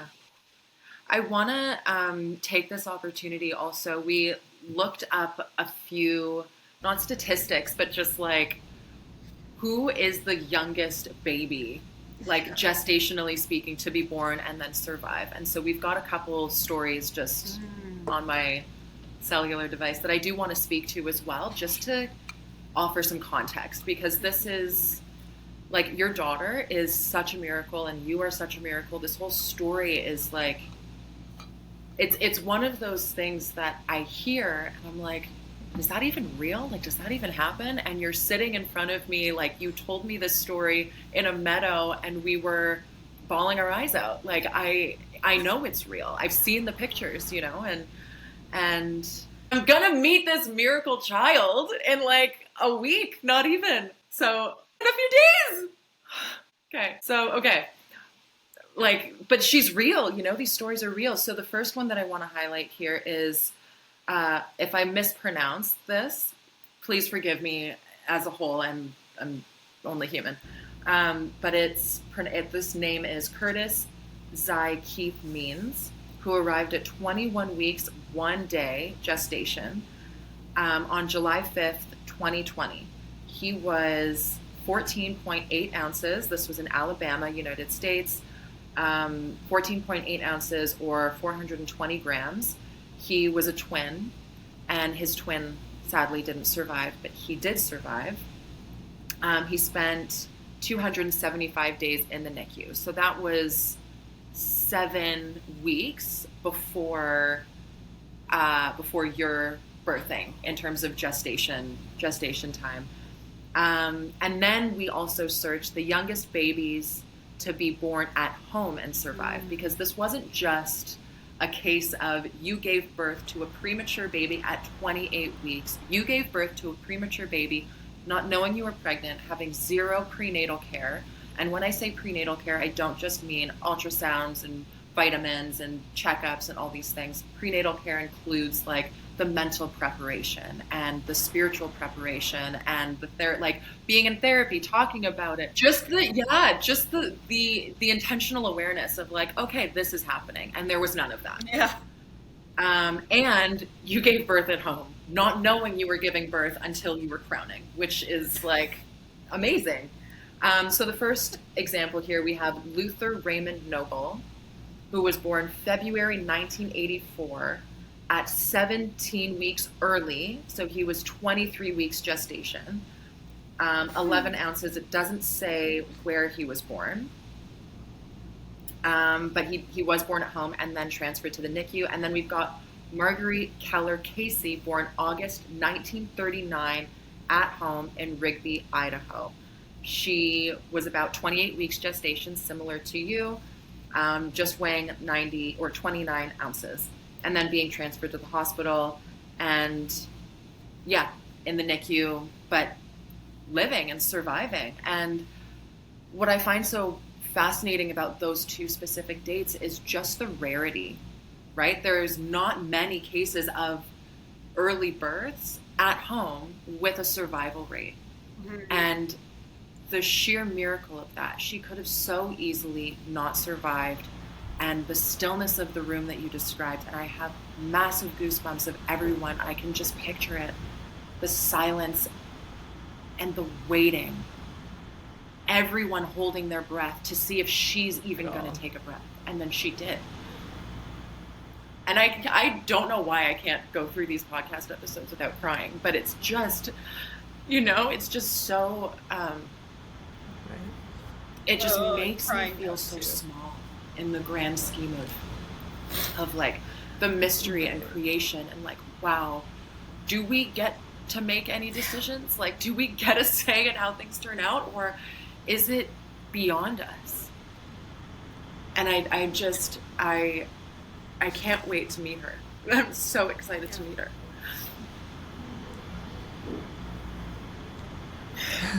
Oh, me too. And it's like, here's the thing, right? Even if we have a plan, even if we plan every single thing down to the T, right? Where especially with birth, right? We can have all these things in place. And like you said, and also, we have no control. Like, again, I pray for humanity to connect with God, because it's the only thing in my life you know, as I go deeper and deeper with interacting with birth and what birth is and the spectrum of it all, and trying to like, you know, not put my consciousness just in one pocket and like I attach my identity to like this is what birth is, but actually, you know, be humble enough to try to look at it all and try to integrate it all. And that's a really big thing to do, you know. But it's like, here I am in this moment, you know, sitting at the feet of two women who have had two very different birthing experiences, and we can look at both of your experiences and say, why did it turn out the way it did? And wow, my whole body just lit up with goosebumps as I said that. It's just like, we can't understand these things. And it makes me think, Emma, because I was like saying that in my mind a moment ago, and you know, it makes me think of the message that you sent me like a couple days ago, like, you know, because I've been I haven't got all the way through that, in all honesty. I'm working on that one still. No, but the one where you were sending like some of the synchronicities with Floyd, and you were just saying like, I think in capital letters even, I should go back and look, but you said he's so loud right now. And like what she means in that, like to share, because you know, like that's obviously part of our conversation thread, but like what she means in that is like, he has been a spirit baby who has always been very vocal in the spiritual realm, in the realm of signs and synchronicities. And you know, like it's seeming like that's kind of amplifying again right now. And it's like, that's his why. His why is that was exactly where he's meant to be. Like, you know, we've spoken into, you know, multiple people speaking that he was in their birth spaces and present. And, you know, he's a little alchemist behind the scenes, you know. And it's like, of course, like as his mother, you'll forever wish that he was in your arms. And like, why he's meant to walk the path that he's walking, like, we don't know. Why was your baby, who was born at home at 28 weeks, like, tell that to a doctor at nose. I home birthed at 28 weeks, you know, and say nothing else and watch their jaws hit the floor over and over again, right? Because that again is also an anomaly. And like that moment where we're speaking, a whole room of people pausing to anticipate a breath or not a breath, and that unknown, and like everyone speaking it in as like it's a miracle that breath was taken. And then, you know, this feisty spirit that she has that was able to be named from moment one, and like that was just who she is and her path, you know. And it's like, we have to have these conversations. Like, the world needs these conversations, because it is not black or white. There is no path, you know, that is just clear and is just guaranteed. Like, God is the only being the only aspect of consciousness that can fully understand the nuances that we will never understand, the whys that we will always carry, the questions that we will always carry, you know, sometimes like achingly so. It's just like, you know, I just down to the knees, like screaming, why? Like, why did it happen like this? Why? You know, like, how many mothers have had that moment? How many mothers have even had that moment from your perspective, Kelsey, you know, where it's like, why? You know, like, there is that why there. Like, why didn't I know I was pregnant? Why was she born this way? Why didn't I have the preparation to even have the whys around your layers of grief are valid and real and true, and we can't ever fully understand. Why? Why do things happen the way that they happen? It's bigger than us, it's beyond us, and that's why I feel like the more I interact with birth, study birth, sit at the feet of birthing women and hear and receive their stories, like, I feel so humble in the wake of it all. It's yeah, exactly. Like, yeah, speechless. It's so. Yeah, and Kelsey, when you were saying that initial prayer, like, I kept going back and forth and oscillating in between, like, hearing your prayer for your daughter and then receiving it as a prayer for my son. And just this piece of like, I will keep that flame lit for you. Okay. If it ever goes out, I will keep that flame lit. No, I know. Sam, no, I know. Okay. Oh, did I tell you? No, did I tell you about the circle? Oh my God, no, Sam's having a whole thing. I'm having a whole thing because I don't know if I told you. Did I tell you about this experience? I'm not going to get into it right now. But Okay, wait, pause. The flame part, pause. This is a part that is going to be for the video watchers, but Emma, you can just hold. I completely forgot about this. Like, my heart is racing right now. I totally forgot about this. I arrive at my sister's house, and she has this little area where I have been shopping for the past over a year. And I forgot that I had bought a candle from one of my friends. Can you read it? It says Phoenix. I'm like shaking, like showing you. Share. Yes, I'll leave the rest of the story for you to speak into why that's significant. Okay. So I can't even share all of that yet. But what I will say was there was a very magical moment with a candle that relit itself at the circle that I held. And there has been this big theme of like relighting and rebirthing and being born out of ashes and this phoenix energy. And I'm not going to get into like the specifics, but when you were praying and you shared that piece, and I was like, wow, she's going to keep that fire burning for her daughter. And I'm doing that with my son in a different way, and saying you're doing that with your girls in your own way. Like, as mothers, is that not what we do for our children? We're fanning the flames. And sometimes it'll look as though it's going to go out. Sometimes it goes out altogether, and then it comes back somehow. Without our planning or doing anything, without our intention around it, because yes, intention is important. And what I find so, again, paradoxical is we started this call, and before you shared your story, you were like, let me just say some words of intention, which you didn't get to do in your pregnancy. You didn't get to do that before your birth. Like, I'm thinking, okay, I prayed before I got pregnant. I had all these signs and synchronicities. I prayed when I went into labor. I did this whole thing. And the way it turned out was the way it turned out. But like, you didn't get to set intentions for your pregnancy or your birth.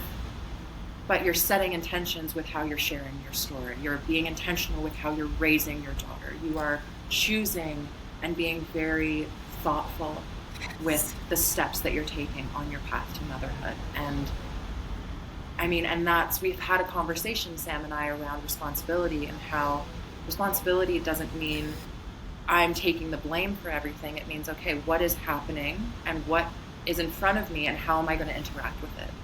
And that is exactly what I can see you doing, just with the way that you're even wanting to share the story, and how you're sitting with it, how you're walking with it, how you're dancing with motherhood, and just all of the little and big like layers and weavings and threads that have come and gone within your story. I feel like it's I know, right, exactly. I'm like, I'm not going to get into that too much because that's a full-on story. That's a full-on, like, the flame. There was 2 candles. One goes. Okay, now I'm just gonna do it. Whatever. Okay, so I held a circle at Earth Daughters. It's time. I can't leave you guys. That's just mean now. If I'm like, guys, you're not included in this conversation. Like, no, I'm not gonna do that. Yeah. Leave you hanging. So okay, here's the thing. I held a circle at Earth Daughters called Sanctuary, and it's a circle for women that have experienced child loss, miscarriage, and stillbirth. And it was beautiful. And my initial desire was to have it be about 2 hours long. And I was only allotted 1 hour in the womb tent that I was like signed up to. And a woman, we did this ritual, we had candles lit. One was for the mother, one was for the child, and the candles shared a wick. And it was just to symbolize this forever bond that we'll have with our babies, this cord of umbilicus that will forever connect us spiritually, emotionally, mentally, even physically, right? Because there has been scientific research now that shows that we carry the DNA of the children that we gestate. I think for the rest of our lives, maybe not, but that we still have their DNA inside of us. And so even keeping that flame alive for my son, going back to that for a moment, like every single thing that I'm doing, not even when I'm being intentional with it, but just every single word I speak is him speaking. Every single thing I write is him writing. Every single way that I move my body or sit in stillness is him moving and dancing and sitting and walking and expressing. Like, that is his life in so many ways, and so engaging in this podcast is him. Anyways, back to the initial thread. A woman comes in. We're about 2 minutes to be finished with our circle. She comes in and she has a big emotional release and is so upset because this is the one workshop, the one circle that she wanted to attend. And she's like, oh my God, I can't believe I missed it. Oh my God, I feel like such an idiot. I got the times wrong. And she collapsed. Every single woman in that circle turned and said, you're not too late. We're here. Let's listen. And we gave her the lit candles and we just let her share her story. But our time was coming to a close. And so I said, hey, I'm not planning anything after this. If you want to continue the circle, I am available for that. So if anybody wants to stay, they can. About half the women that attended decided to stay, including this woman. And so we moved the circle because there was another event happening, and we sat outside. We had extinguished the candles, and a practice of extinguishing candles that I do in my life, something that I've been taught, is you don't blow out candles that are lit in ritual. Because when you blow out candles, you are using your life force and blowing out the prayer. What you want to do is either snuff them with like a little snuffer or use your saliva, which is sacred fluid in our bodies, to extinguish the candle. And so that's what I did. We go outside and there's 2 candles again, just to reiterate that. We sit in circle and we start sharing again and just talking about our experiences with loss, specifically related to the womb as mothers. And then I'm like, we need to relight these candles. Like, we're still in circle, let's relight them. So I relight both of them and we're sitting and talking, and then the wind comes. And we're like, oh, I guess the wind is gonna blow out these candles. That's okay, I trust the wind, whatever. Only one blows out. The big one, like the one that I guess was the mother, looked like it was about to burn out. But there was a smaller one. For some reason, one got burned and it was a lot lower. They both looked like they were gonna go out. One of them did, the smaller one did. But the big one came back. Like, it looked like it was gonna go out, and then it just stayed lit for some reason, even though none of us could see a flame. And we're talking, and then I start sharing about my son a little bit in more depth. And I'm sharing how, my journey has been that a lot of people are really impacted by my son. A lot of people are really connected to his story and his spirit, and he keeps visiting them in all of these different places. And the main theme is that everybody keeps thinking that he's going to reincarnate and come back to me in some way, that his spirit isn't done being with me in the physical plane, that he's just orbiting around, doing the spiritual work, attending births, because he's become somewhat of a midwife and a little medicine man. Like, for real, he totally has. And I'm sharing, and as I'm sharing, this bigger candle's getting smaller, and I'm saying, and so I'm in this place in my grief where I just need to accept that, like, he's in a box as ashes, and I need to grieve this. Like, I can't be living in delusion or dreamland. Like, I need to be with the reality. I'm also a Capricorn sun, and I need to be practical here. And as I say that, the big candle, like the little candle, and they both start burning, and we all look at each other like, oh my God, oh my God, oh my God, like, oh my God, like, oh my God. Wow. And I burst into tears because what else do you do? And that, oh my God. Like, oh it's my too God. much. Oh my God. And this boy, I'm just saying, like, Wow. even God. we named him Floyd after Pink Floyd. I saw a t-shirt the other day that was Pink Floyd, the dark side of your mom. And there was a picture of whatever. And I'm just like, brother, like, I love puns. Seriously. I love puns. Like, that is my family medicine. It is puns. Loud. And the fact that not only have I studied psychology, but I love Pink Floyd. That's what we named him. And then he's coming through as a Pink Floyd Freudian pun. Like, he knows me, but he's just loud. He's been so loud. So loud. And not just for me. Wow.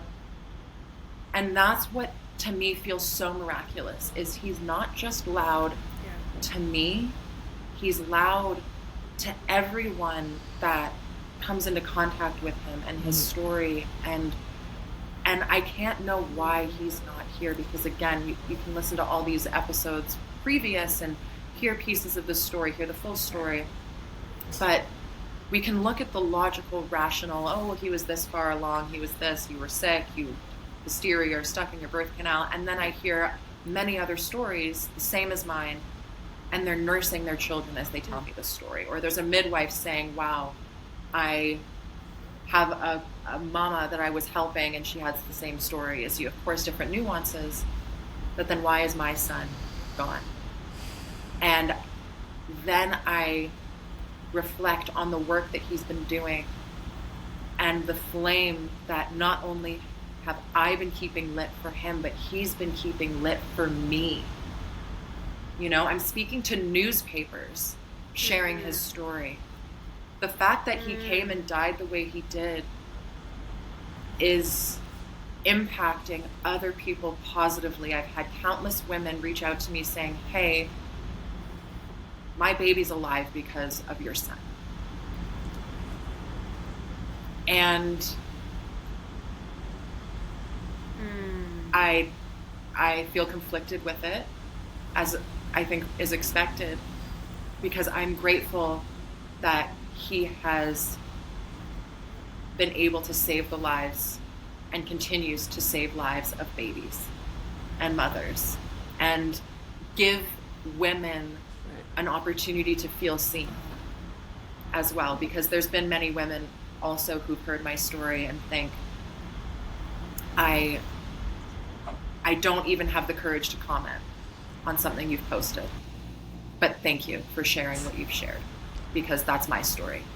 And that's where even bringing that back to that initial thread of our stories are our fucking medicine if we allow them to be. If we allow them to be. Yeah.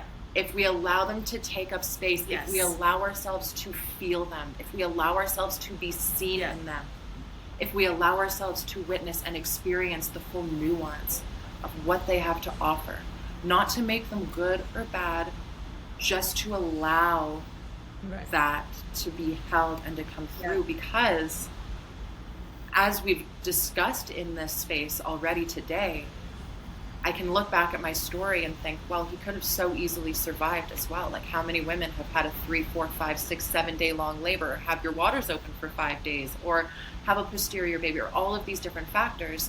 He could have so easily lived.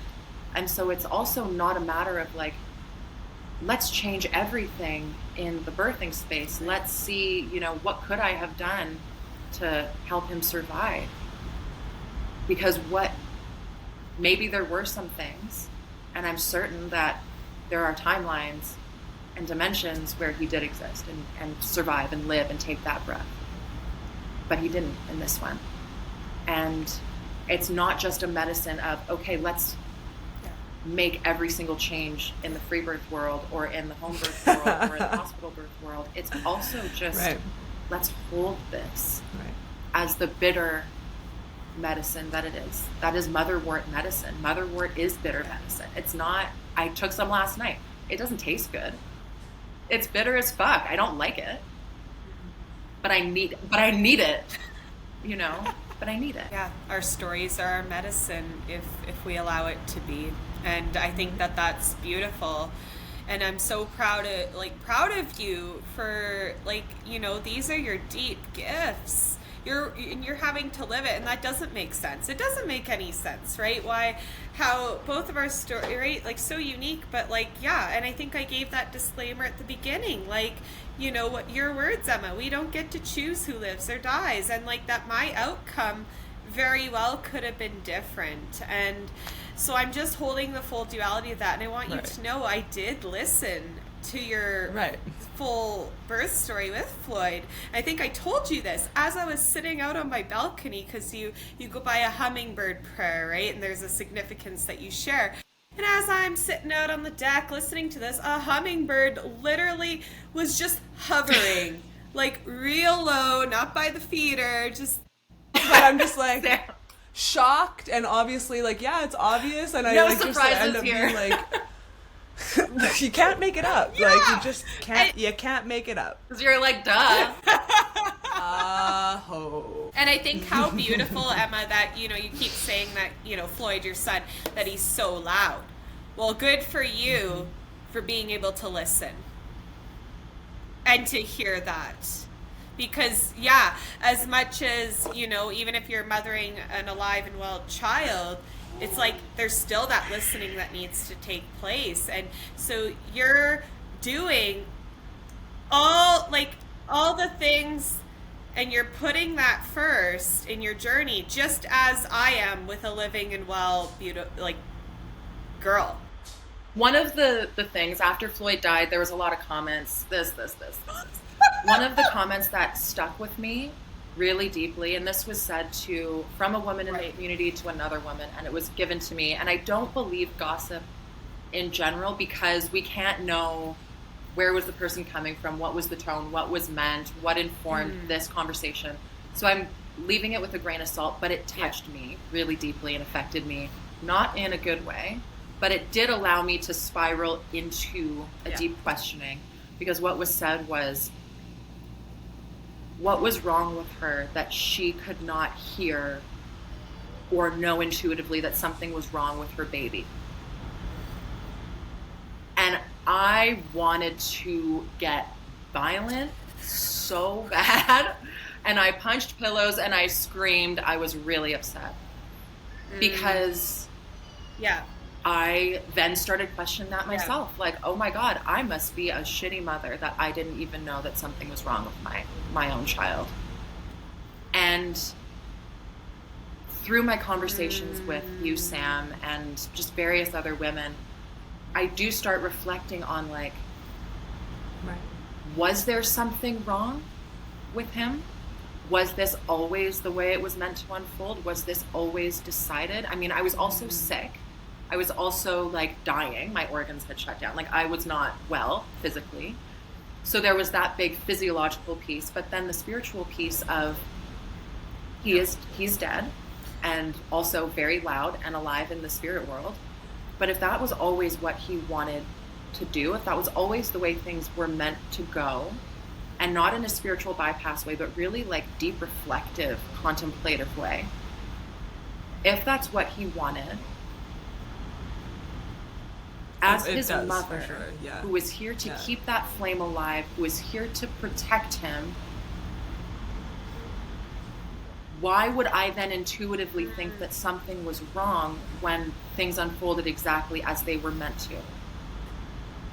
Does that make sense? I mean, and then, I mean, going beyond that, I had fears of stillbirth my whole life, and there was experiences that informed that as well. But I do wonder, like, right or wrong is a very human ego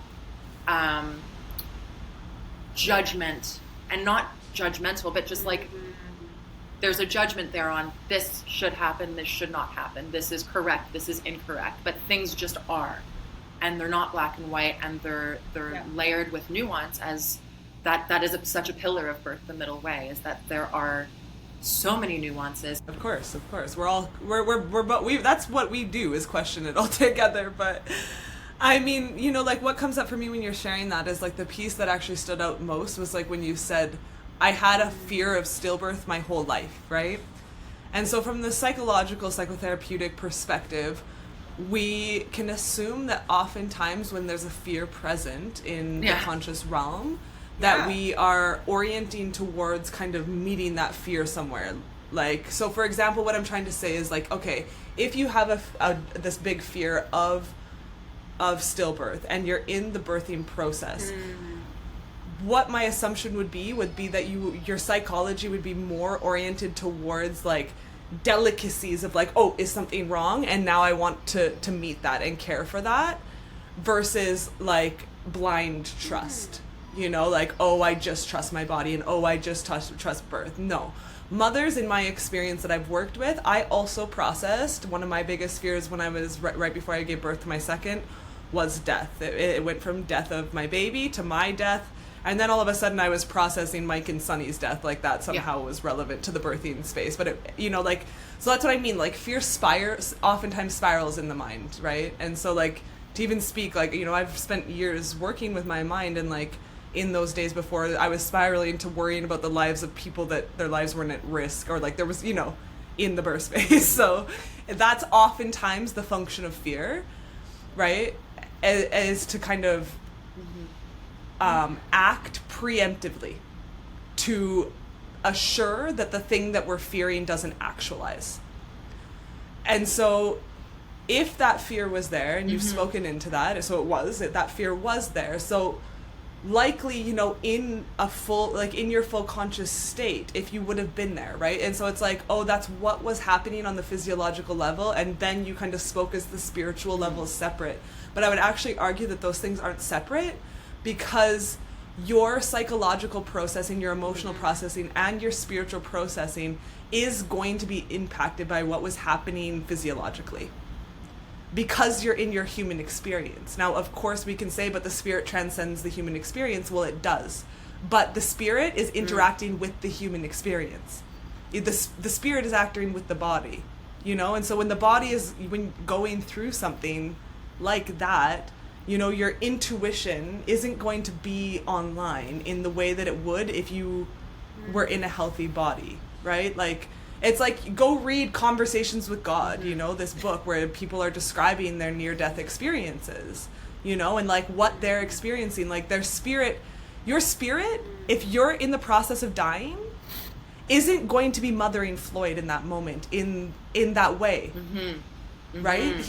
Your spirit is going to be going through its own process of transcending out of this human body, out of this human experience, and you were kind of in that in-between realm. Okay, something just dropped in there. And so, yeah, I just, like, as you're speaking there, I'm like, I just don't think that, like, that comment that was made to you has actually any validity at all. Like, I think that just by unpacking it for 1 second, we can very quickly deduce that was a person's projection from a person that has not experienced anything relatively similar to what you have, likely has not gone through that process in their own physical body of you know, or getting that ill within their physiology to need to be in an induced coma for 3 days, right? Like, we're talking about that level of severity. And so she's speaking, oh, where was your intuition? From like a completely ignorant space. And ignorance is that lack of knowledge, that lack of knowing. And like, who knows, you know, if during my journey, maybe there was some behind the scenes people's judgment, right? That's not her own. But I'm sure someone was like, oh God, how did she not know I'm sure that came up. I will just offer this as an invitation. If you're listening, and I'm speaking to the one who is, so that's great, and you're noticing judgment is arising, you know, for my story, for whatever's going on for Kelsey as well, of how did she not know she was pregnant, or how could use that. This is just an invitation. I'm not dictating anything that you need to do, but maybe use that as an opportunity to reflect. Right? Use that as an opportunity to say, what's here? What's coming up for me? Wow, what a changed world we would live in if everyone hit pause and reflected before they spoke. Let's explore that. a little bit together, before we start projecting things all over. And just the remembrance, right? That like we are always relating to other people's experiences through our own experience. Yeah, absolutely. And it is really important that we just plug that reminder in over and over again, because there isn't another way. Yeah.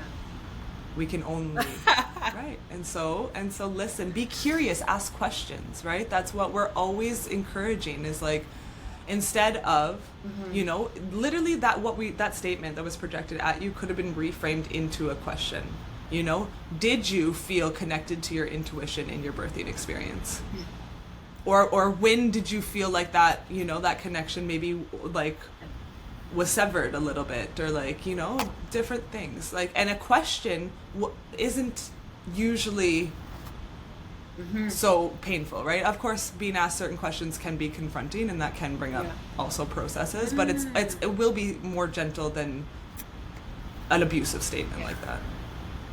Yeah, absolutely. And I mean, questions have an inherent openness, right? There's an inherent invitation to say, hey, like, the hands are empty. Hey, how was this for you? Hey, what came up for you? Hey, I would like to hear more about your journey, your experience, your story, your past, whatever it might be. Like, there is, even if there's a reaction to the question, there is still that open quality. But thank you so much, Kelsey. I really appreciate you sharing the story of your birth and your daughter Willow and this path.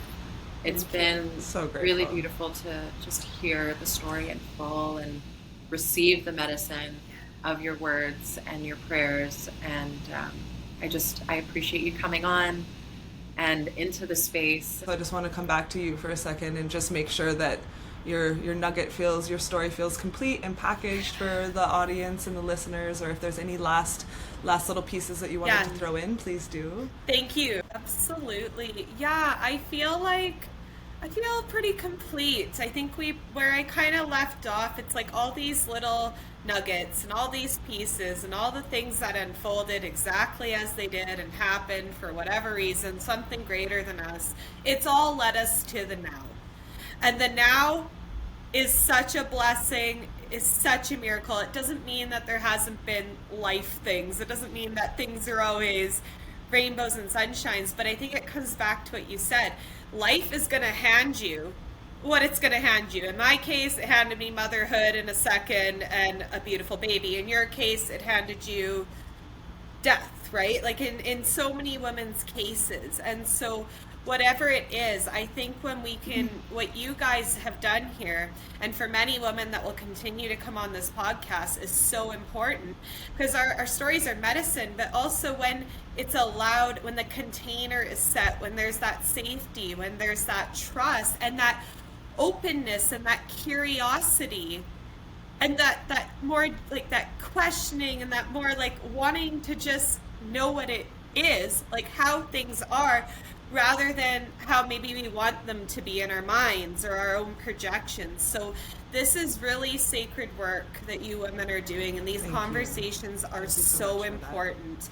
And just thank you from the bottom of my heart, because good Lord, this is like I said, this is such an answered prayer to be able to share our story, and I hope to continue and share different nuances and ways of this mystery of life. And just thank you.